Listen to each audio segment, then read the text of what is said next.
Presidente, senhoras senadoras, senhores senadores, eu queria, antes de iniciar minhas perguntas, fazer 3 rápidas observações. Primeira, o depoimento de Vossa Senhoria, doutor Dimas, é demolidor. É demolidor. É a prova mais cabal, mais até do que o depoimento da Pfizer, da omissão, da indiferença, do desinteresse daqueles que fazem esse governo.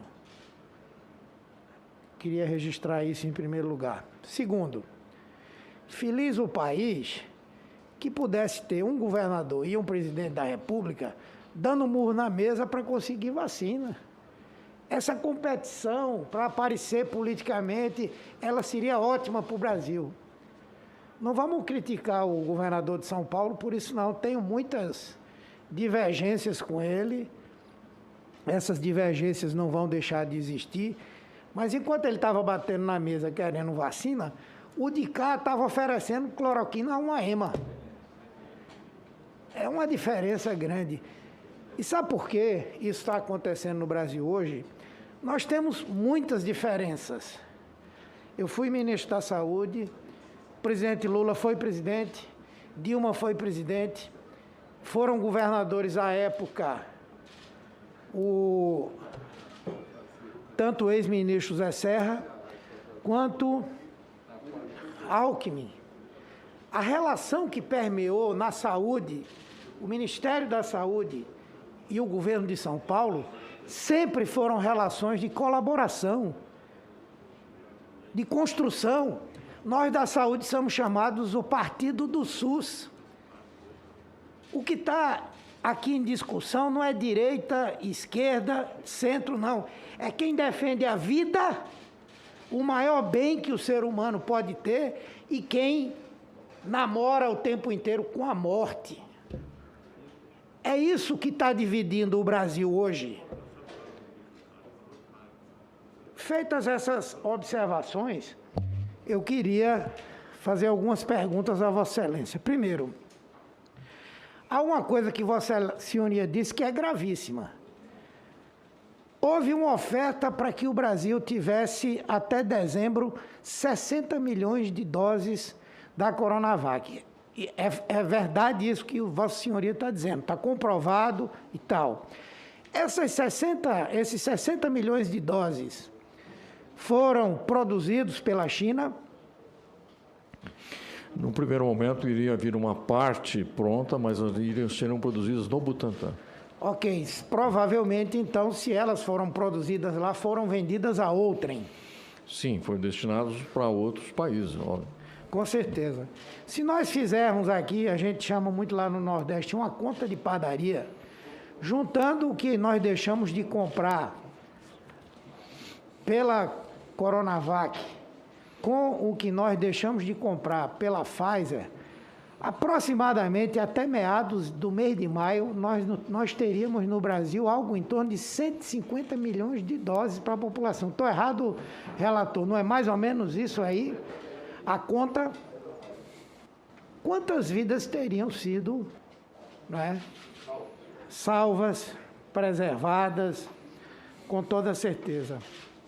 Eu pergunto a Vossa Senhoria, quando se dará o processo de conclusão da transferência de tecnologia da Coronavac para que nós possamos produzir aqui o IFA e produzir as vacinas? A fábrica, a atual fábrica que está sendo reformada, ela está sendo reformada com dinheiro da iniciativa privada. Houve uma doação, hoje já mais de 180 milhões. O governo federal colocou algum centavo? Não tem um centavo, né, do governo federal. Ela estará pronta, essa fábrica, até o final desse ano. Então, no próximo ano, no primeiro trimestre do próximo ano, 2022, nós vamos operar a produção integral, né, dessa vacina aqui no Butantan. Né, a partir do começo. Qual produção diária? Para essa vacina está previsto 100 milhões de doses ao ano, né, que, como eu mencionei, o que se prevê daqui para frente é a dose anual, né, e que seria mais do que suficiente para atender as necessidades do Brasil e de alguns países vizinhos aqui ao Brasil. A Butanvac, que ainda não recebeu autorização da Anvisa para a realização da fase 3 do teste, Já estão sendo produzidos 18 milhões de doses, é isso? 18 milhões em processo, 6 milhões já produzidas, né? Até o final de junho teremos o restante desses 18 milhões, e que é uma produção em risco. Nós vamos produzir a vacina aguardando o desenrolar dos estudos clínicos. Quer dizer, nós podemos ter uma capacidade muito maior de produção, podemos chegar a 40, 50 milhões de doses, ainda para esse ano, né? Recentemente, tudo indica que, por conta das sábias palavras do presidente da República, nós tivemos uma interrupção do fornecimento do IFA para a produção da Coronavac. Por quantos dias o Butantan teve que parar a produção por ausência do IFA? Cerca de um mês, senador. De um mês nós estamos... Isso representa uma produção de quantas doses, aproximadamente? Nós tínhamos o compromisso de entregar 12 milhões de doses em maio, e já entregamos, na realidade, 5 milhões. Então, a produção foi retomada com a chegada da nova matéria-prima, e vamos entregar, então, 6 milhões de doses a partir do dia 12 de junho. Então, houve, de fato, 7 milhões de doses que poderiam ter sido produzidas e entregues ainda em maio, de acordo com o cronograma inicial. A julgar pelo que Vossa Senhoria disse, e Vossa Senhoria era testemunha presencial da reunião que houve com o embaixador da China, muito provavelmente isso aconteceu por conta dessas sábias palavras externadas pelo nosso prócer maior, o presidente Jair Bolsonaro. Vossa Senhoria é uma pessoa que tem uma especialização na área da hematologia, mas à medida em que é presidente do Butantan e que lida com a gestão pública, também é alguém que conhece da epidemiologia, do desenvolvimento das epidemias. Eu faço uma pergunta a Vossa Senhoria, o senhor responde se quiser. Pela sua avaliação, a julgar pela evidente má vontade, indiferença, omissão do governo federal em relação a vacinas, que nós podemos estender a testes no passado, que nós podemos estender a obrigatoriedade de uso de máscaras ainda hoje, que nós podemos estender o boicote, a sabotagem, a todas as tentativas de isolamento social. Vossa Senhoria acredita que o que está por trás disso, mais do que incompetência, mais do que descaso, não é uma tese de deixar que a doença se dissemine, contamine boa parte da população e produza essa aberração chamada imunidade de rebanho natural por contaminação? Senador, vou falar como médico, como especialista. A tese da imunidade de rebanho, ela já foi descartada há muito tempo. No começo da pandemia, alguns países da Europa até chegaram a sugerir a possibilidade de ter a questão da imunidade de rebanho. Mas naquele momento se sabia muito pouco ainda do curso da própria epidemia. Então, as medidas de combate à epidemia em si, a vacina é e a vacina, nesse momento, ela ajudaria muito, mas não resolveria o problema da epidemia. Ela não teria abortado a segunda onda e ela seguramente não vai abortar a terceira onda, porque nós temos ainda muitas pessoas suscetíveis no Brasil. E, portanto, as outras medidas, as medidas que são chamadas não farmacológicas de enfrentamento da epidemia, são fundamentais. Isso foi feito por todos os países do mundo civilizados, que conseguiram o controle da epidemia. A gente só precisaria copiar, não precisaríamos inovar, copiar de uma forma eficiente. Nós não fizemos isso. Alguns estados fizeram isso, mas de uma forma heterogênea. Não houve uma coordenação central, não houve uma autoridade central coordenando essas ações. Então, na realidade, no Brasil, a gente tem o curso de várias epidemias, não é uma única epidemia, e o somatório sempre traz surpresas, como a segunda onda que veio agora em abril. Vou fazer um ping-pong aqui com o senhor. Esse 1,9 bilhão que foi demandado ao governo federal para a construção de uma nova fábrica para a produção de vacinas, o governo federal transferiu algum real para para esse projeto? Não, governador. Não? Não, senhor senador. Ok.